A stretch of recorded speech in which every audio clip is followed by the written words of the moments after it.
Fast, focused, and fearless. Here's everything you need to know as you jumpstart your day. I'm Diego Castro.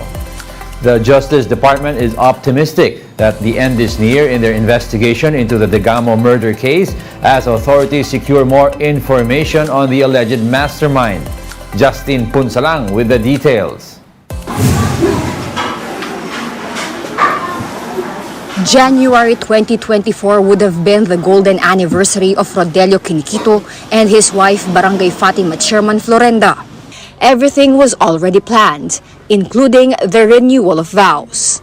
But what was unforeseen was Florenda's untimely death. She was among the 9 deaths in the shooting at the compound of Negros Oriental Governor Roel Degamo, which also claimed the late official's life last Saturday. Lolo Rodelio, who was grazed by a bullet in the incident, said that he accompanied Lola Florenda to Governor Degamo's compound to seek help for the Tupad program of DOLE in their area. Florenda and the governor were already in talks when they suddenly heard a series of gunshots. Akong una-una, kung si Kapitan, patay gusto kay... Tatayo sana ako para akapin si Kapitan, pero pinigilan ako na wag tumayo. Nagkunwari lang kami, napatay na. Ayok tindog kay... Kung tatayo ako, alam kong mamamatay din ako kasi namamaril pa rin sila. After the 40-second gunfire, Lolo Rodelio found his wife dead, laying on top of Governor Degamo. Apparently, the barangay chairman attempted to shield Degamo from the assailants. Just like the Degamo family, Rodelio believes that politics was the motive for the killings. Special Investigation Task Group Degamo assures the public that they are now on top of the situation and that locating and arresting the remaining suspects is their priority. Meanwhile, one of the suspects that have been arrested has revealed that they even had a video conversation with the mastermind behind the attack. Justice Secretary Boying Remulla takes this as a sign that they are close to solving the case. Walang motive na sinabi, pero yung kausap nila was on video.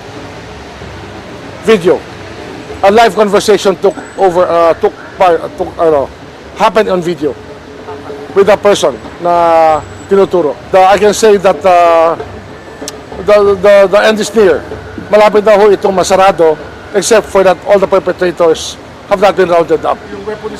Remulla has yet to provide additional details on the video conversation. He also refused to name which of the suspects provided this information. Aside from the first 4 suspects, 8 individuals have also been arrested in separate operations. But authorities are still verifying whether they are part of the group that attacked Degamo in his compound. Earlier this evening, President Marcos visited the wake of Degamo.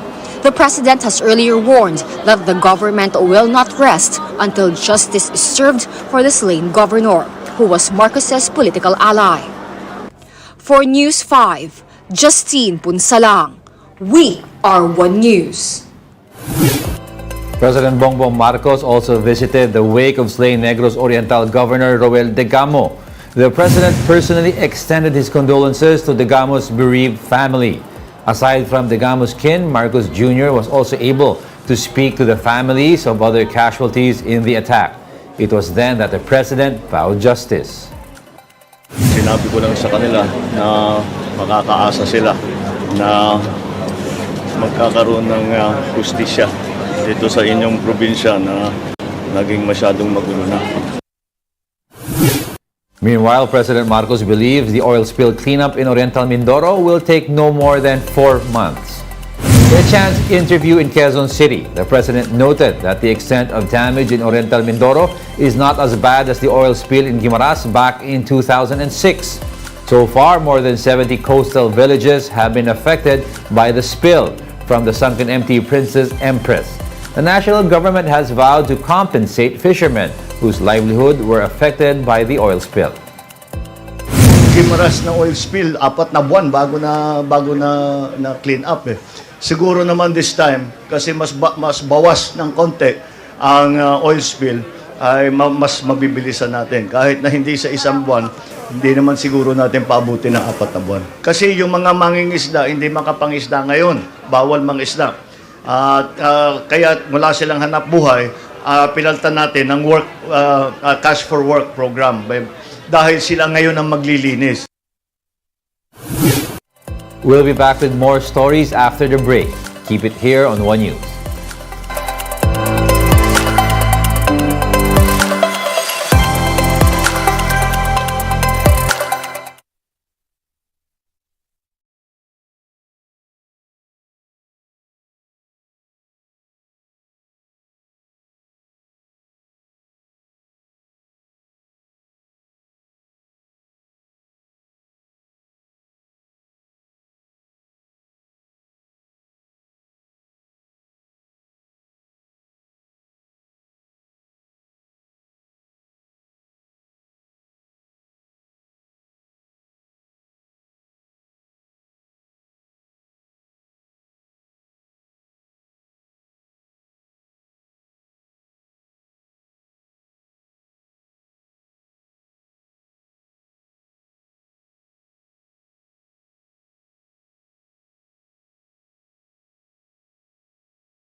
You're still watching One News Now. I'm Diego Castro. In other news, the Senate has ruled that there was no sabotage in the airspace glitch that led to hundreds of flights being canceled on New Year's Day. In its committee report, the Senate panel on Public Services found that equipment failure and lapses on the part of the Civil Aviation Authority of the Philippines led to the airspace shutdown. Committee Chairperson Senator Grace Poe is now calling for CAAP to upgrade its equipment in air management and air traffic management system. The senator is also pushing for an independent agency to address similar issues in the future. The senator said that CAAP should not function as both a regulator and an operator. In celebration of International Women's Day on Wednesday, Vice President Sara Duterte launched a familiar program of hers intended to help women start their own small businesses. Mobile journalist Pamela Vasquez gives us a front seat to the story.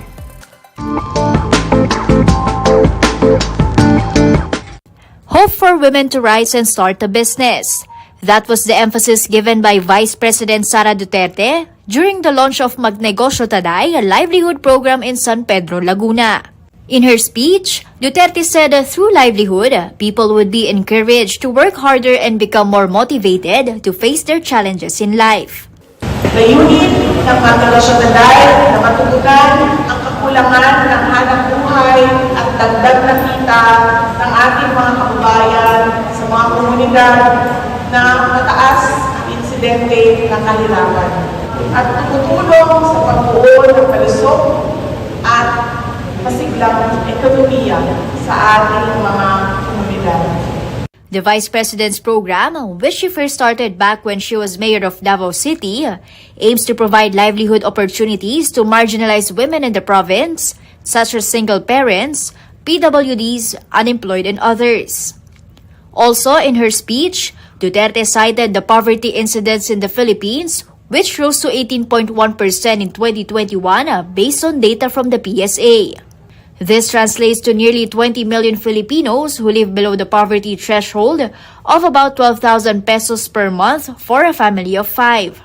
Tinutukoy nito ang proporsyon ng mga Pilipino na ang kita ay hindi sa sapat para sa pangunahing pangangailangan ng kanilang pamilya. With this, Duterte said that even LGUs have a critical role in facilitating a business-friendly environment and encouraging the growth of MSMEs in order to boost the country's post-pandemic recovery. The Vice President likewise turned over 150,000 pesos as capital for 45 beneficiaries. Each individual received 5,000 pesos to create products made from water lilies. They also received financial literacy and business management training. Marami kasi sa mga kababaihan natin along Bay Area ang walang pinagkakakitaan. Malaking tulong yun kasi kapag bumabaha, harang ng tubig para maging maganda yung flow. Magkakaroon na kami ng pagkakakitaan. Tulad ko po, wala naman po akong hanap buhay, isa lang po akong volunteer.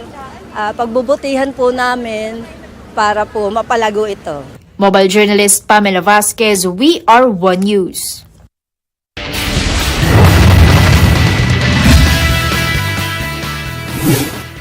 In sports, Kai Soto officially kicks off his basketball career in the Japan B-League. The 7'3" Kaiju scored a total of 10 points in his debut game with Hiroshima Dragonflies against the Ryukyu Golden Kings. Soto even managed to block former PBA import Allen Durham. However, Soto has yet to face former Gilas teammate Carl Tamayo as the latter was not given a chance to run the hard court. In the end, however, Hiroshima failed to take the game from Ryukyu with a final score of 86-78. Despite this, Soto remains positive. It's good. I mean, I'm just really, to be honest, I'm just really excited for these next games because I really felt good in this game, even though that wasn't my best game. That wasn't our best game. I still believe that these next games will be really key for us. My transition from NBL to here has been good. And that's it for this hour. Join us again at 7:45 a.m. as we continue to monitor the day's biggest stories. I'm Diego Castro. We are One News. All sides, all the time.